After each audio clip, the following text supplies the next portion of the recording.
Hello everyone, welcome to Leads Trade. So today we are back again with the new video and आज के video में हम लोग दो चीज़ें कवर अप करने वाले हैं। First one will be our batch two details, क्या टाइमलाइन रहेगा, कब से स्टार्ट हो रहा है, कैसे कैसे क्लासेस कंटिन्यू होंगे।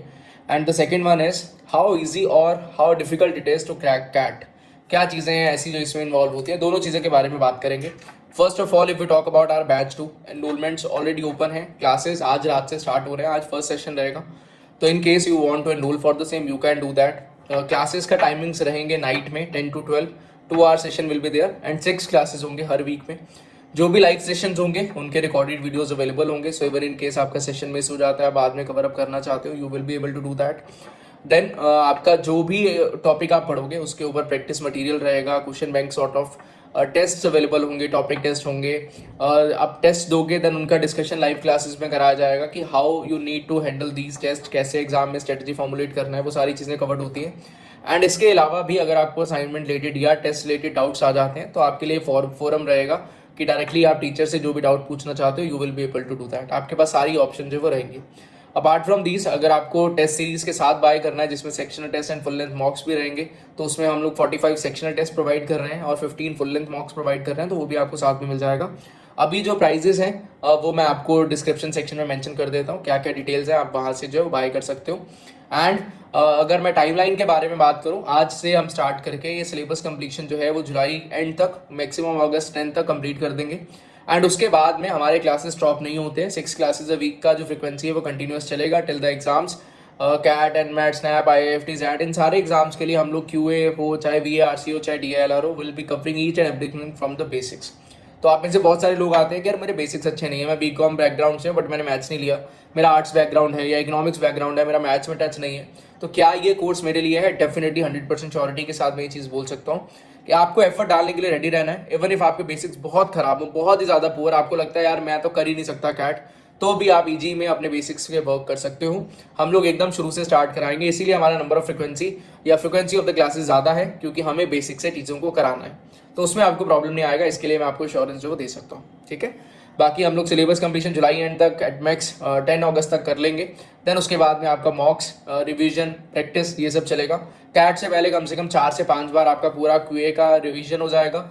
LRDA और VARC में हम लोग बहुत अच्छा सा एक नंबर ऑफ जो पजल्स की बात करें, नंबर ऑफ RCs की, या बाकी VA क्वेश्चंस की बात करें, तो एक अच्छा खासा काउंट हम लोग जो क्लास में डिस्कशन कर चुके होंगे।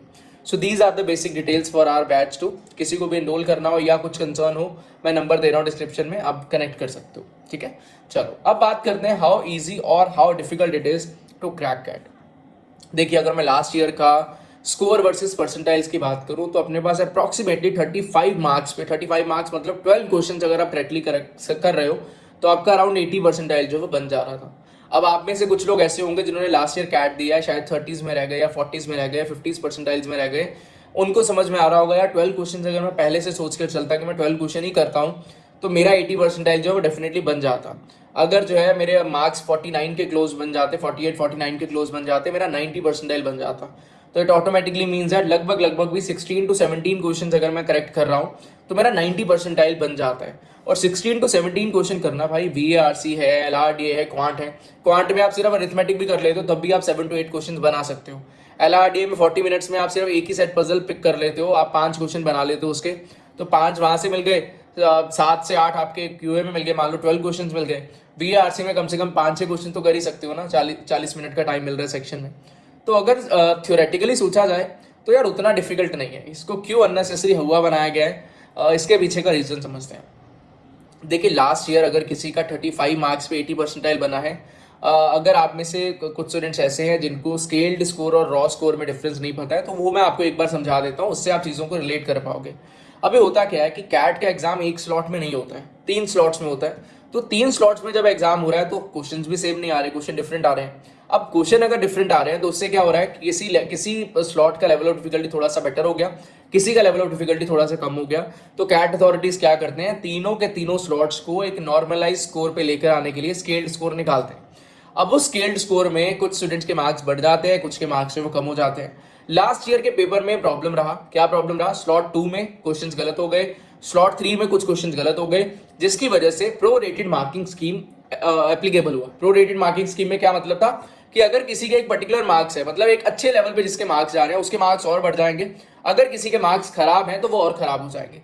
तो इन जनरल जो ट्रेंड देखा गया स्लॉट 2 एंड स्लॉट 3 के लिए स्पेशली, कि जिनका 70 या 70 से कम स्कोर था उनका अप्रॉक्सीमेटली 8 से 10 मार्क्स नीचे चले गए, जिनका 70 या 70 से ऊपर स्कोर था उनका लगभग उतना रहा, या 2, 4, 5, 10 मार्क्स जो ऊपर चले गए। तो उनको दोनों तरफ से एडवांटेज मिला। प्रो रेटेड स्कीम की वजह से जो क्वेश्चन गलत थे, चाहे आपने अटेम्प्ट ना भी किया हो, आपने दूसरे क्वेश्चन अटेम्प्ट करे हो, बट आपका अच्छा स्कोर है तो आपको प्रो रेटेड की वजह से ज्यादा मार्क्स मिल गए।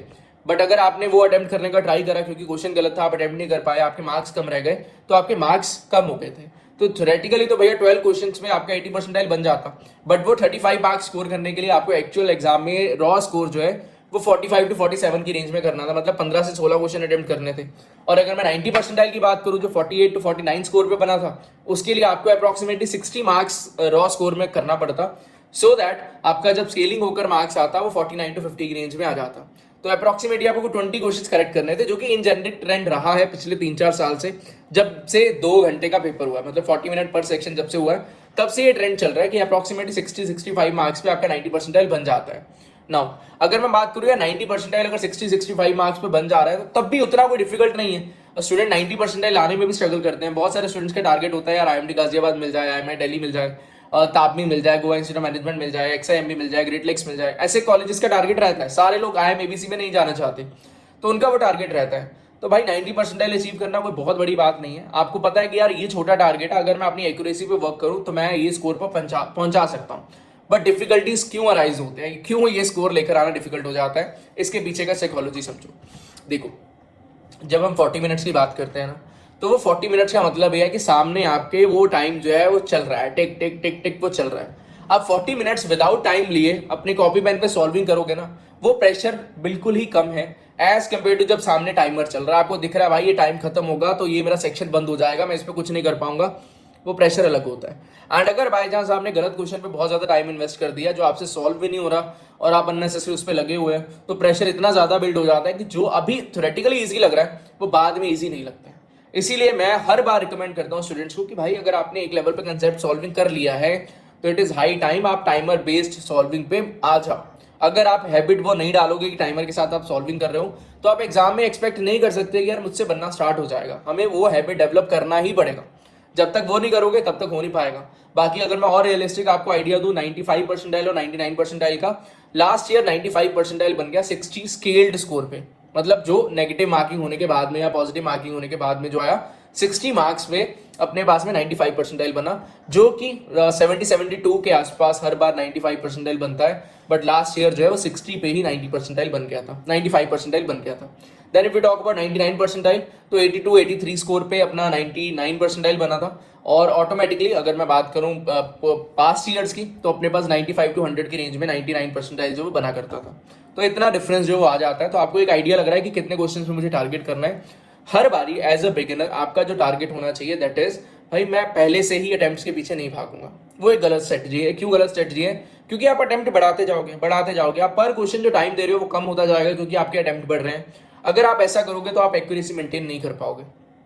तो आपका ये टारगेट रहेगा कि भाई पहले मैं अपना अटेम्प्ट्स को रोककर एक्यूरेसी पे ध्यान दूं कि मैं ये एक्यूरेसी अपना यहाँ पे पहुंचा लूं। मेरा अटेम्प्ट थोड़ा सा कम है बट एक्यूरेसी अच्छा है, तो मैं धीरे धीरे अपने अटेम्प्ट जो है बढ़ाता चला जाऊंगा। With practice, with analysis, with revision मेरा अटेम्प्ट जो है बढ़ जाएगा, बट मुझे अपना एक्यूरेसी जो है मेंटेन रखना है, सो दैट अपनी गलतियों पे काम कर मैं आगे जो है बढ़ पाऊँ। इस चीज़ का आपको ध्यान रखना है। आई होप से एक क्लैरिटी मिल गया। सबसे ज़्यादा इंपॉर्टेंट चीज़ आपका एक तो है रेगुलरिटी, दूसरा है आपका जो डिटेल में आपका सिलेबस कंप्लीशन करना, सो दैट बाद में जब आप टेस्ट देने जाओ तो आपको ये ना लगे कि यार ये मुझे टॉपिक आता नहीं है। और तीसरा जो चीज़ है, जो स्टूडेंट्स इस माया जाल में फंस जाते हैं, दैट इज रिवीजन का माया जाल, कि भाई रिवीजन कर ले तो टेस्ट बाद में दूंगा, रिवीजन कर ले तो टेस्ट बाद में दूंगा। इसी चक्कर में आप टेस्ट नहीं देते हो और एग्जाम सॉल्विंग टेक्निक्स डेवलप नहीं होती हैं, वो टाइमर को हैंडल करना मैनेज नहीं कर पाते हो।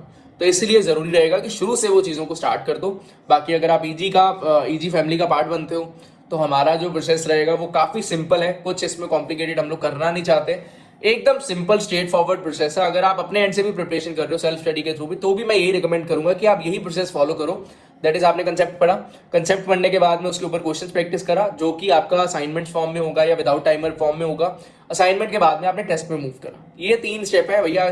टॉपिक पढ़ा डिटेल में, उसके ऊपर क्वेश्चन प्रैक्टिस करें विदाउट टाइमर, उसके ऊपर क्वेश्चन प्रैक्टिस करें विद टाइमर, बस इतना ही प्रोसेस है। देन उसके बाद में जो अपना एक बार सिलेबस हो जाएगा तो हम लोग फुल मॉक्स या सेक्शनल मॉक देंगे एंड अकॉर्डिंगली अपना एनालिसिस सेक्शन जो वर्क करेगा। ठीक है, so that is all from my side. I hope so कुछ बातें क्लियर हो गई होंगी। In case you want to talk about batch 2, कुछ आपके कंसर्न्स है, यू कैन डू दैट, मैं नंबर दे रहा हूँ नीचे। बाकी क्लासेस आज रात से स्टार्ट हो जाएंगे एंड अपना जो स्ट्रक्चर है वो शुरू हो जाएगा आज से। ठीक है, that will be all from my side. Thank you and happy learning, all the best, bye bye. मिलते हैं किसी और वीडियो के साथ में, किसी और लर्निंग के साथ में। Bye bye.